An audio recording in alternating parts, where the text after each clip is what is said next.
Good morning મિત્રો. આજે આપણે સમજવાના છીએ પરમાણુય કક્ષકોનું સંમિશ્રણ એટલે શું, અને આપણે એની સાથે સાથે સંમિશ્રણ કઈ કઈ કક્ષકો વચ્ચે કયા પ્રકારે ખરેખરમાં થાય છે એ આકૃતિ સાથે પણ સમજશું. કેટલા પ્રકારના સંમિશ્રણ છે એ પણ જોવાના છીએ, અને એના પછી મિથેનના અણુના ઉદાહરણ દ્વારા આપણે એ સંમિશ્રણ સમજવાનું છે. બરાબર, કઈ રીતે થઈ શકે છે. બહુ સિમ્પલ છે, અતિશય સિમ્પલ છે. એક મેઇન વસ્તુ તમને લોકોને આમાં આવડવી જોઈએ કે ભાઈ પીએક્સ, પીવાય અને પીઝેડ કક્ષકો છે, પછી એસ કક્ષક છે, જે તમે લોકો આકાર ચેપ્ટર નંબર 2 માં ઓલરેડી ભણી ગયા છો. તમને લોકોને ખ્યાલ છે ને, એસ કક્ષક ગોળાકાર હોય, પછી પી કક્ષક છે એ ડંબેલ આકારની હોય. તમને લોકોને શીખવાડ્યું તો આઠળો હોય, ઇંગ્લિશનો આઠળો. બરાબર છે. તો એ પ્રકારના આકારો, એને જે ડંબેલ આકાર ને ડબલ ડંબેલ આકાર ને એવા શબ્દો તમે સાંભળેલા છે. બરાબર, ચેપ્ટર નંબર 2 ની અંદર. તો પીએક્સ, પીવાય, પીઝેડ કક્ષકોના આકાર એ આવડતા હશે, અથવા તો ના આવડતા હોય તો એ મૂંઝાવાની જરૂર નથી. હું અહીંયા દોરીશ એટલે એ તમારે યાદ રાખવાના છે. બરાબર છે, એ કઈ નવીન વાત નથી. હવે આની શરૂઆત કરીને પહેલા એક કાલના લેક્ચરની અંદર મને એક સેમ ક્વેશ્ચન આવ્યો હતો કે સર, ઓલું જે આપણે અણુઓના પ્રકાર ભણ્યા હતા, તમને લોકોને યાદ હોય તો આ રીતના અણુના પ્રકાર જે ભણ્યા હતા એની અંદર એક SO2 અણુ માટે ખાસ એક બંધારણમાં મારાથી ભૂલ થઈ ગઈ હતી, તો આ તમારે ચેન્જ કરવાની છે. જેમાં આપણે આ જે મારાથી છે ને વધારાના 2 પોઈન્ટ દોરાઈ ગયા હતા, વધારાના 2 ઇલેક્ટ્રોન. શું કામ એને ખોટું છે? કેમ કે અહીંયા દ્વિબંધ હતા અને છતાંય મેં અહીંયા ઇલેક્ટ્રોન દોરી નાખ્યા છે. એટલે સાચું બંધારણ જે છે ને એ આ પ્રકારનું થશે. ખાલી આ એક જ ડંબેલ એમાં હાજર હશે. કેટલી? આ એક જ. બરાબર છે. ઇટ મીન્સ કે હવે તમે એમ કહી શકશો કે આ AB2E પ્રકારનું છે, એટલે SO2 નું બંધારણ સાચું જ છે, મારાથી આ એક વધારાનું દોરાઈ ગયું હતું. બરાબર છે. એટલે જે લોકોને ખબર છે એ લોકોને વેરી ગુડ, અને નથી ખબર એ લોકો ખાસ આ ચેન્જ કરી નાખજો. અને જેમને મને ક્વેશ્ચન પૂછ્યો છે એને ખૂબ ખૂબ ધન્યવાદ. એનું ધ્યાન ખરેખર લેક્ચરમાં છે એ અહીંયા પુરવાર થયું છે. બરાબર, એક જ વિદ્યાર્થીનો મેસેજ હતો મને વોટ્સઅપની અંદર, એટલે મેં આ ખાસ ચેન્જીસ કર્યા છે અને ઓલ ઓવર મારું ધ્યાન એમાં ખેંચવા માટે. બરાબર, અને હું તમારા બધાનું ધ્યાન ખેંચું છું જેમને ખબર નહોતી. ખબર હતી એ લોકોને ખૂબ ખૂબ ધન્યવાદ. બરાબર, એટલે હા, એ લોકોને ખોટું ન લાગવું જોઈએ ને. ચાલો, તો હવે આજની થિયરી બાજુ જોઈએ. સંયોજકતા બંધનવાદ, વેલેન્સ બોન્ડ થિયરી જે હતી, વીબીટી થિયરી હતી, આપણે ઓલરેડી ભણી ગયા છીએ વીબીટી થિયરીની અંદર. બાકી એકમાં ક્યાંય વાંધો નહોતો. બરાબર છે, બાકી એક પણ બંધારણમાં પ્રોબ્લેમ નહોતો, બધા સાચા હતા. સંયોજકતા બંધનવાદની અંદર આપણે શું જોયું હતું કે ભાઈ 2 હાઇડ્રોજનના પરમાણુઓ જુદા જુદા છે, એમના ઇલેક્ટ્રોન જે વિરુદ્ધ સ્પિનમાં છે એકબીજાની નજીક આવે એટલે એમની વચ્ચે આકર્ષણ થાય અને બંધ બને, અને એ બંધ જે છે એ સહસંયોજક બંધ બને છે. બરાબર, અને એ 2 પરમાણુઓ છે એમના ઇલેક્ટ્રોન છે એમની વચ્ચે કંઈક અંતર પણ જોવા મળે છે. એનું કારણ શું? તો આકર્ષણ અને અપાકર્ષણની માત્રા. બરાબર છે, એ મેં તમને લોકોને અહીંયા સમજાવી હતી કે 2 H પરમાણુઓ હોય જુદા જુદા, તો એમના કેન્દ્રો વચ્ચે અપાકર્ષણ હોય, એમના ઇલેક્ટ્રોન વચ્ચે પણ અપાકર્ષણ હોય, પણ કેન્દ્રને પોતાના ઇલેક્ટ્રોન અને બાજુના પરમાણુના ઇલેક્ટ્રોન એકબીજાને જ્યારે આ પરમાણુ નજીક આવે ત્યારે બાજુના સાથે પણ એને આકર્ષણ થઈ શકે ખરી. એટલે આકર્ષણની માત્રા ટોટલ 4 પ્રકારે હતી અને અપાકર્ષણની માત્રા 2 જ પ્રકારે હતી, એવું આપણે જોયું હતું. જેના લીધે એમની વચ્ચે બંધની રચના થાય, પણ એમની વચ્ચે કંઈક અંતર રહી જાય છે, જે કેટલું હોય છે 74 pm. અને એ અંતર ઉપરથી આપણે જો પાછું એનું પરમાણુયકરણ કરવું છે, એટલે કે એમને પરમાણુમાં રૂપાંતરિત કરવા છે, તો ફરી પાછી કઈક ઉર્જા ઉમેરવી પડે, જે ઉર્જાને આપણે શું કહેવાય? બંધ એન્થાલ્પી. બરાબર છે. આ H2 છે એમાંથી આપણે એને H અને H પરમાણુમાં રૂપાંતરિત કરવા છે, તો કઈક ઉર્જા આપવી પડશે, જે ઉર્જાને શું કહેવાય? બંધ એન્થાલ્પી. કાં તો બંધને તોડવા માટે જરૂરી ઉર્જાને શું કહેવાય? બંધ એન્થાલ્પી. બહુ કોમન વાત હતી. ચાલો, હવે આજનું પોઈન્ટ જોઈએ, પરમાણુય કક્ષકોનું સંમિશ્રણ. હવે વીબીટી જે લોકોને એક્ઝેક્ટલી ખબર પડી ગઈ છે ને, એ લોકોને સંમિશ્રણ તો બહુ સરળતાથી આવડવાનું છે. પણ પેટા કક્ષકો જે SPDF હતી એમાંથી S અને P કક્ષક તમને આવડે એટલે આ ક્વેશ્ચન તો સરળતાથી આવડવાનો છે. બરાબર છે, જોઈએ, સમજશો એટલે વધારે ખબર પડી જશે. હજુ જ્યારે ડેફિનેશન જોઈએ, સૌથી પહેલા તો જ્યારે 2 પરમાણુઓ એકબીજાની એકબીજાની નજીક આવે છે ત્યારે તેમની એટલે કે બે પરમાણુઓની કક્ષકો કંઈક અંશે શું થાય છે? આંતરભેદન કરે છે.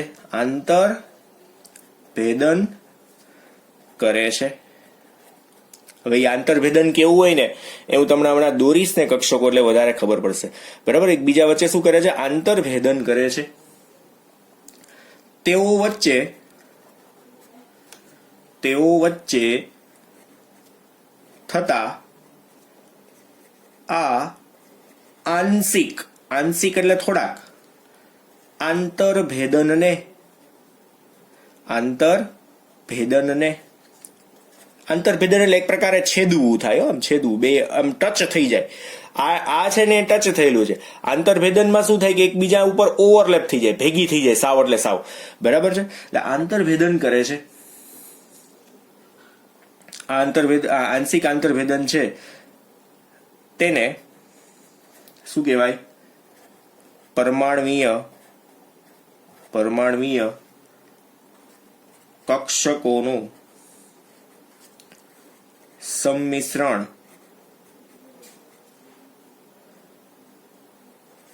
કહે છે.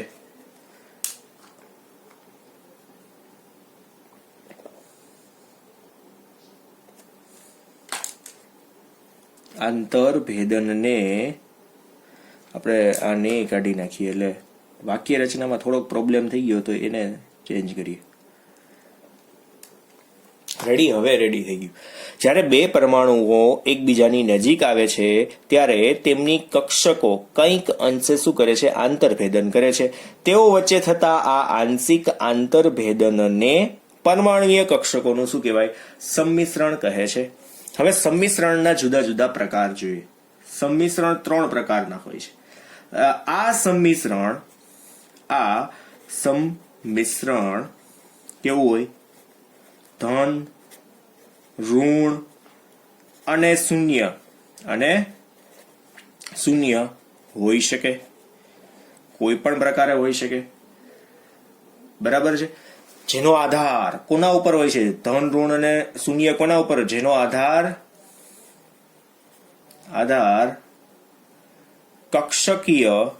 કક્ષકોની આપણે એમ જ કે કક્ષકોની સંજ્ઞા કેવી?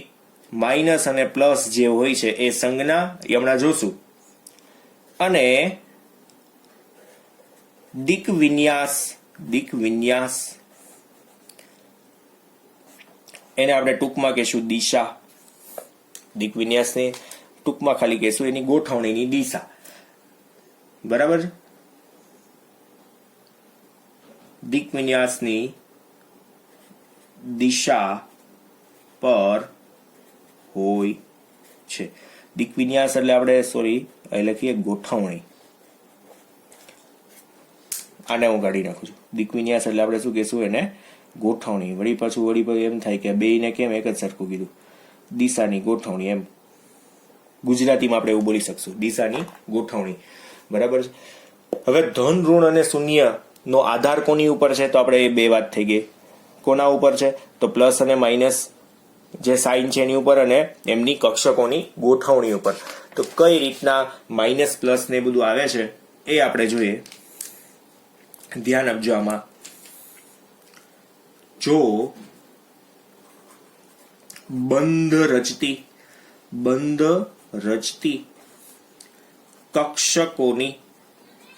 રચતી કક્ષકોની સંજ્ઞા અને દિક વિન્યાસ બંને કેવા હોય? જો સમાન હોય તો એને શું કહેવાય? ધન સંમિશ્રણ કહે છે. બંને સમાન હોય એટલે સંજ્ઞા પ્લસ પ્લસ સમાન હોય, માઇનસ માઇનસ સમાન હોય અને દિશા પણ સમાન હોય, દિક વિન્યાસ ગોઠવણી પણ સમાન હોય તો એને ધન સંમિશ્રણ કહેવાય. તો બાકીનું જો જુદું જુદું હોય તો શું કહેવાય? ઋણ સંમિશ્રણ, અથવા તો બે એકબીજાને ટચ જ ન થયા હોય તો શૂન્ય સંમિશ્રણ. બરાબર છે? એટલે સમાન હોય તો ધન સંમિશ્રણ. પછી એમાં ને એમાં જ આપણે લખી નાખીએ ટૂંકમાં સંજ્ઞા અને દિક વિન્યાસ એટલે કે ગોઠવણીની દિશા, કક્ષકોની ગોઠવણીની દિશા કેવી હોય? જુદી જુદી હોય તો શું કહેવાશે? ઋણ સંમિશ્રણ કહે છે. અને કક્ષકો વચ્ચે સંમિશ્રણ થતું જ ન હોય, ટૂંકમાં આંતરભેદન થતું જ ના હોય તો શું કહેવાય એને? શૂન્ય સંમિશ્રણ કહે છે. બરાબર. હવે આ બધી જ વસ્તુ કઈ રીતના પોસિબલ થાય છે આપણે એક્ઝેક્ટલી જોઈએ, વન બાય વન જોતા જઈએ. સૌથી પહેલા ફોર એક્ઝામ્પલ આપણે આમ છે ને આમ આડું દોરવાના છીએ. ફોર એક્ઝામ્પલ હું પેલા દોરીશ ધન અથવા કેવું સંમિશ્રણ? કલામાં. આ લોકો એવું શબ્દ લખે છે કલામાં સંમિશ્રણ. ધન અથવા તો કલામાં સંમિશ્રણ કઈ રીતના થાય છે એ આપણે જોઈએ. બરાબર. તો આકૃતિ હું દોરતો જાઉં છું px py pz માટેની. તમે ખાસ જોજો કઈ રીતના આકૃતિ દોરું છું. આઠડા જ કરીશ, નકરા આઠડા જ હશે. એટલે સૌથી પહેલા છે ને હું અહીંયા વચ્ચે એક લીટો કરી નાખું, દેન આફ્ટર એની ફરતે આપણે ડમ્બેલ્સ દોરશું. જો આ પહેલા માટેનો લીટો પેલી કક્ષક માટેનો છે, પછી એના પછી આ બીજી કક્ષક માટેનો લીટો છે, પછી આ ત્રીજા માટેનો છે, અને હજુ એક આવશે. આમાં ટોટલ છે ને ABC અને D 4 નિશાનીઓ આવશે, 4 ઓલી રચનાઓ આવશે. એક આના માટેનો છે. બરાબર. હવે જોજો આપણે ડમ્બેલ્સ આમાં દોરીએ. સૌથી પહેલા px માટે દોરીએ. જો અહીંથી સ્ટાર્ટ કરવાની અને અહીંયા પૂરી કરી દેવાની. બરાબર છે. હવે બીજી પણ હું શું કરીશ? ત્યાં ને ત્યાં જ સ્ટાર્ટ કરી દઈશ, ઊભી ને ઊભી જ. આમ છેદવી જોઈએ એકબીજાને તો જ આંતર છેદન થયું કહેવાય. આને શું કહેશું આપણે? px. એને આપણે પછી દોરીએ. હવે py જે છે એમાં થોડીક ત્રાસી દોરવાની આ રીતના. આ py છે એટલે ઓલું પાણી પીવાય છે એમ વાત નહીં, py કક્ષકનું નામ આપ્યું છે. બરાબર. આ py છે, આ z એક્સિસ છે, આ શું છે? z અક્ષ છે. હવે આને આપણે શું કીધું મેં? આ px છે, આ પણ શું છે? px છે. અહીંયા પ્લસ છે, અહીંયા પ્લસ છે, એટલે જો ધન સંમિશ્રણમાં શું હોય? સંજ્ઞા સમાન છે. પછી અહીંયા પણ એ જ રીતના આમાં પ્લસ છે, આમાં પ્લસ છે, આમાં માઇનસ છે, આમાં માઇનસ છે. બરાબર છે. ઉપર અહીંયા ટપકા કરવાની જરૂર નથી, કઈ વાંધો નહીં, કેમ કે એ છે ને એ બંધની અહીંયા છે ને એક લીટા હોય, પણ આપણે દર્શાવવાની જરૂર નથી. બરાબર છે. દેન આફ્ટર px પછી આ છે py અને py. બરાબર છે. હવે આપણે જોઈએ pz અને pz, અને થોડુંક લાંબુ કરી નાખીએ એટલે સમાઈ જાય. બરાબર ને. હવે જોજો કઈ રીતના આપણે ડ્રો કરીએ છીએ. થોડીક જગ્યા રાખીને સ્ટાર્ટ કરીએ. રેડી. અને આમાં જ આ રીતના છેદવા જોઈએ એકબીજાને. બરાબર છે. સંજ્ઞા તમારે આમાં ખાસ જોવાની છે. સંજ્ઞા ખાસ જોજો. આપણે થોડીક વાર રહીને કરી નાખીએ, કેમ કે આ છે ને વચ્ચે નો દેખાય ને તો વધારે મજા આવશે. લીટો સમજાણો? લીટો નહીં દેખાતો હોય ને તો વધારે મજા આવશે, એટલે આપણને કલર ચોખ્ખા દેખાય. તમને પ્લસ અને માઇનસ જે છે ને એ ચોખ્ખા દેખાય. ધેટ્સ વાય થોડીક વાર રહીને, એટલે આ સુકાઈ જાય ત્યાં. અને લાસ્ટ વન,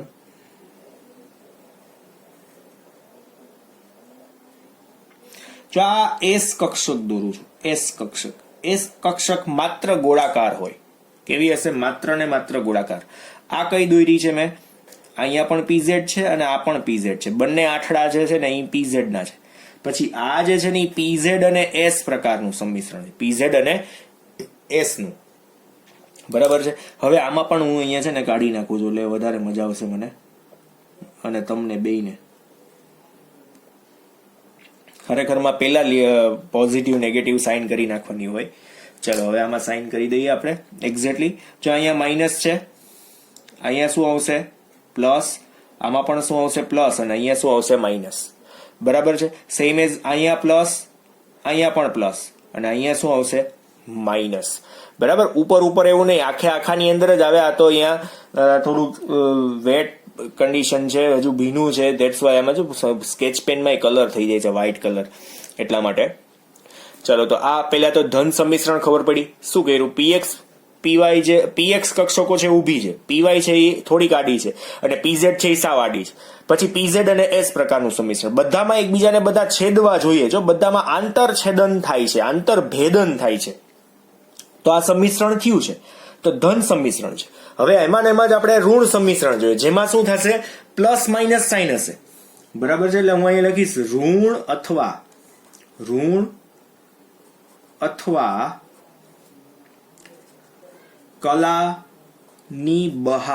કલાની બહાર સંમિશ્રણ.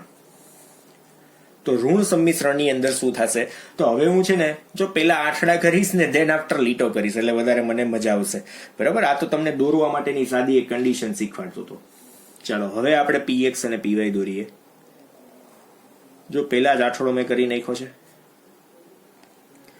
બરાબર છે. થોડુંક નજીક રાખીએ. હા, વળી પાછું આંતરછેદન નો થાય ને તોય લોચો થાય. બરાબર. પછી આંતરછેદન કરવાનું, આંતરછેદન પછી ઝેડ એક્સિસ દોરવાની, એમ ટૂંકમાં. આ શું છે? ઝેડ એક્સિસ છે. હવે એની અંદર આપણે પ્લસ માઇનસ કરી શકીએ. તો અહીંયા જો એક પ્લસ હોય ને તો આ સામે માઇનસ આવે. આ માઇનસ છે તો આ સામે કોણ આવવો જોઈએ? પ્લસ. પીએક્સ અને આ પણ શું છે? પીએક્સ છે. હવે પીવાય દોરીએ.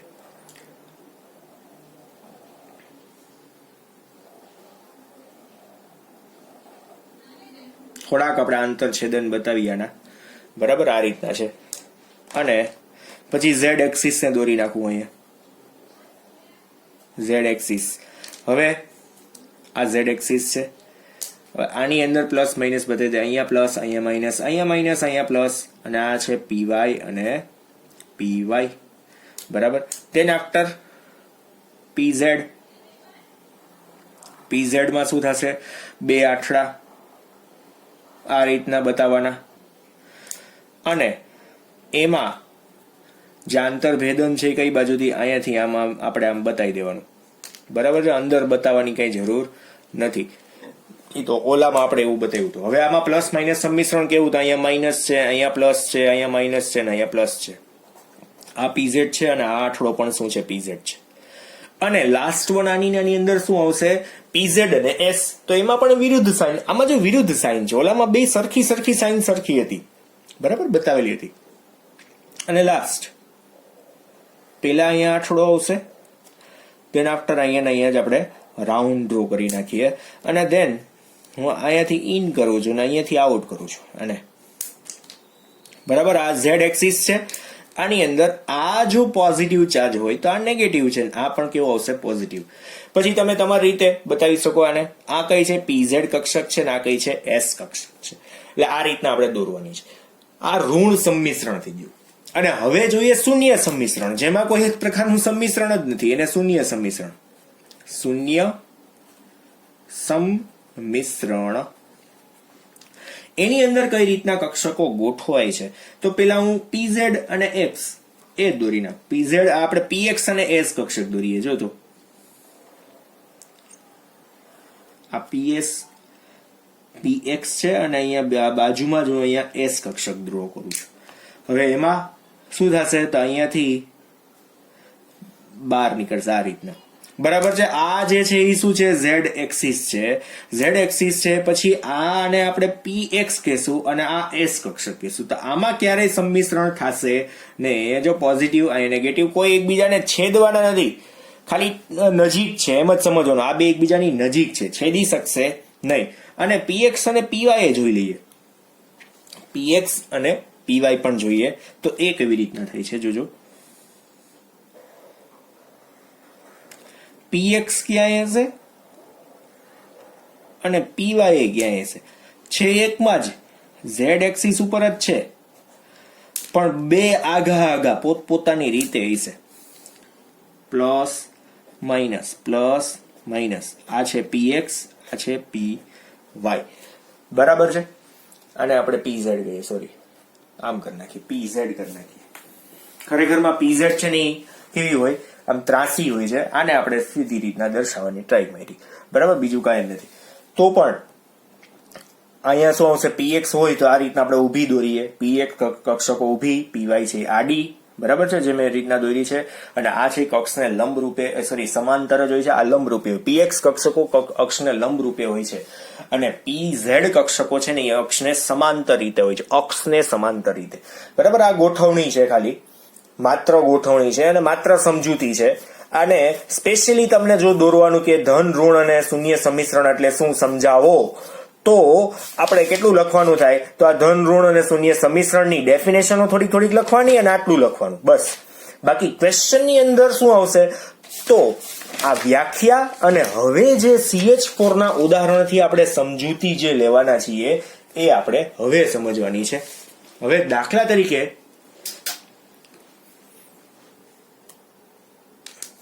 જોઈએ, ફોર એક્ઝામ્પલ મિથેનના અણુ માટે CH4 અણુના મધ્યસ્થ પરમાણુ C ની ધરા અવસ્થા અને ઉત્તેજિત અવસ્થા, આ તમને લોકોને બે આવડવી જોઈએ. ઉત્તેજિત અવસ્થામાં ઇલેક્ટ્રોન રચના આ પ્રમાણે છે.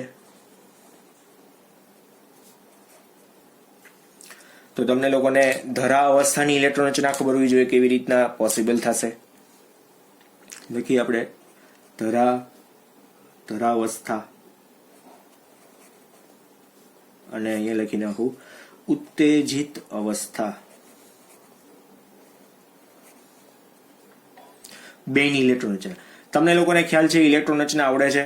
આની શું થશે, 1s2 2s2 2px1 2py1 અને 2pz0. આ કેવી છે, ધરા અવસ્થાની ઇલેક્ટ્રોન રચના છે. હવે જ્યારે કાર્બન છે કોઈ એક તત્વ સાથે જોડાવા જશે, CH4 ના હાઇડ્રોજન સાથે જોડાવા જશે, તો હાઇડ્રોજન કાર્બનના સાથે કેટલા છે, 4 હાઇડ્રોજન છે, બરાબર છે. પણ અહીંયા કેટલા છે, 2 જ અયુગ્મિત ઇલેક્ટ્રોન દેખાય છે. તમને લોકોને એ ખબર હોવી જોઈએ કે સંમિશ્રણ થાય ને ત્યારે અયુગ્મિત ઇલેક્ટ્રોન હોવો જોઈએ. તમને લોકો પાસે આમ એકલો અયુગ્મિત ઇલેક્ટ્રોન તો બીજા હાઇડ્રોજન પાસે બીજો વિરુદ્ધ દિશાની અંદર ઇલેક્ટ્રોન હતો, ત્યારે એ બંને એકબીજાની સાથે આકર્ષણથી જોડાઈ શક્યા. તો આમાં આપણી પાસે જો અહીંયા એક એકનો મિનિંગ શું છે કે એમની પાસે એક એક અયુગ્મિત ઇલેક્ટ્રોન છે. પીવાય પાસે પણ એક આના જેવો અયુગ્મિત ઇલેક્ટ્રોન છે, પણ પીઝેડ પાસે નથી. અને આમે ટોટલ 2 જ અયુગ્મિત ઇલેક્ટ્રોન છે, તો 4 હાઇડ્રોજનને કેમ જોડવા, તો એની ઉત્તેજિત અવસ્થાની ઇલેક્ટ્રોન રચના લખવી પડશે 1s2, પછી અહીંયા શું આવશે 2s1 થઈ જશે. એક ઇલેક્ટ્રોન ક્યાં જશે, ઉત્તેજિત થઈને pz માં. એટલે બધા પાસે એક એક ઇલેક્ટ્રોન તો છે. પછી હાઇડ્રોજન જે આવશે ને એ પોતાના એક એક ઇલેક્ટ્રોન લઈને આવશે. 4 હાઇડ્રોજન છે તો 4 હાઇડ્રોજન પોતાના એક એક ઇલેક્ટ્રોન લઈને આવે આની જેમ, તો શું થાય, એકબીજા સાથે ભાગીદારી કરી શકે, બરાબર છે, સરળતાથી. તો અહીંયા ફાઇનલી આપણે શું લખી શકીએ, આમ શું લખી શકશું, આમ કાર્બનની ઉત્તેજિત સ્થિતિમાં શું આવશે, 4 અર્ધપૂર્ણ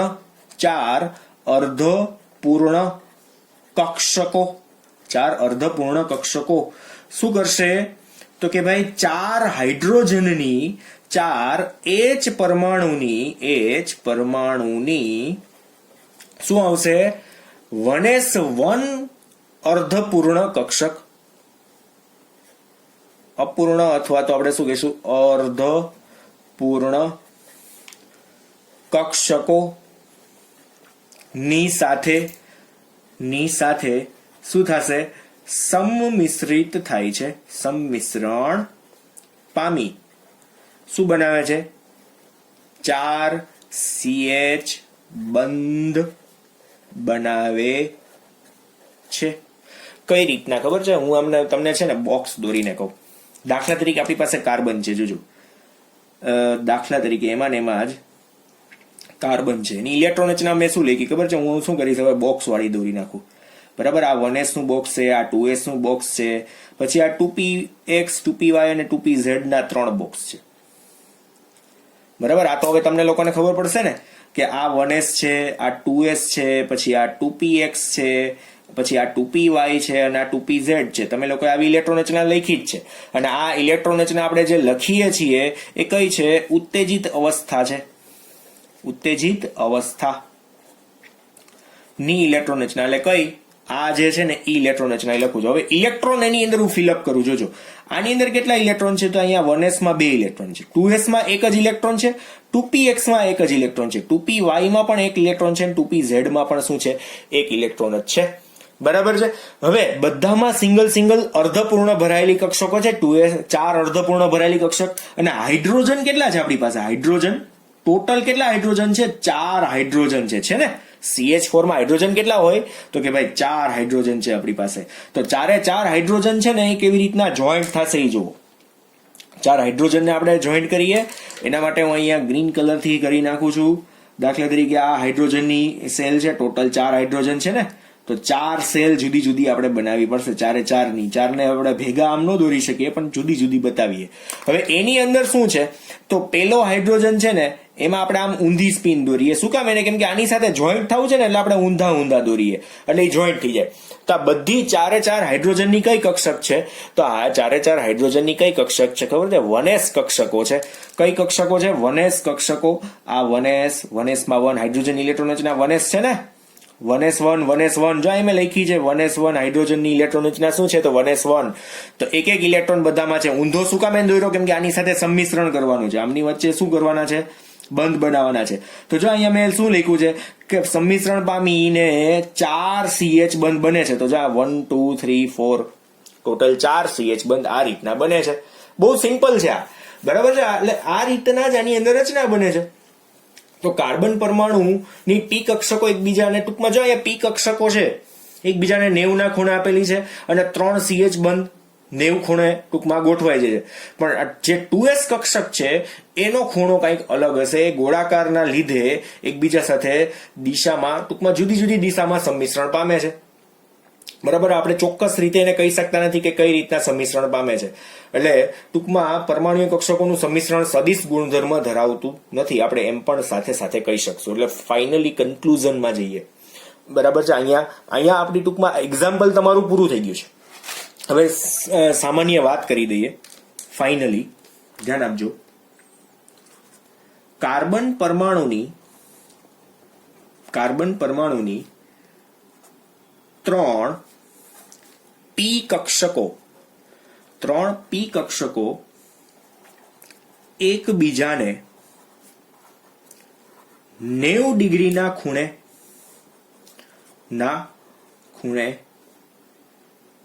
આવેલી હોય છે. બરાબર છે.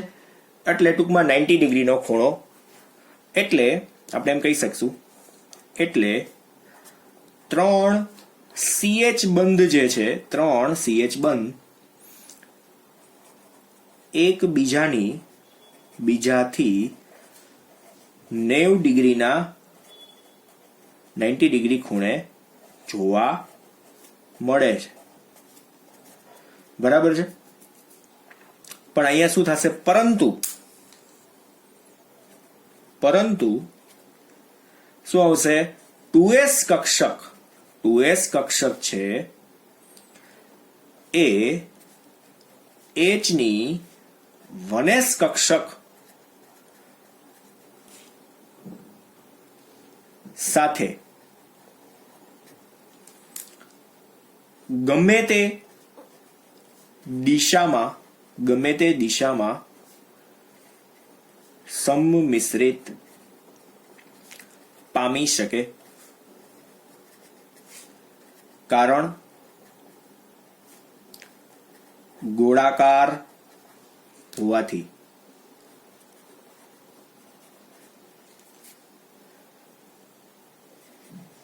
અને તેથી જ તે CH બંધ ની દિશા ચોક્કસ હોતી નથી. ચોક્કસ હોતી નથી. 3 CH બંધ છે ને એ એકબીજાથી 90 ખૂણે છે, પણ ચોથો જે CH બંધ છે ને, આ CH બંધ કયો? તો કે ભાઈ ચોથો CH બંધ, બરાબર, એની ચોક્કસ દિશા હોતી નથી. તેથી આપણે એમ કહી શકીએ કે પરમાણુય કક્ષકોનું સંમિશ્રણ છે ને એ સદિશ ગુણધર્મ ધરાવતું નથી. તેથી કહી શકાય કે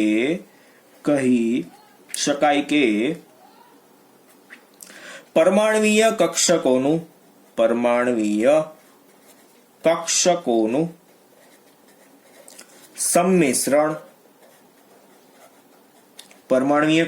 સંમિશ્રણ સદિશ ગુણધર્મ ધરાવતું નથી.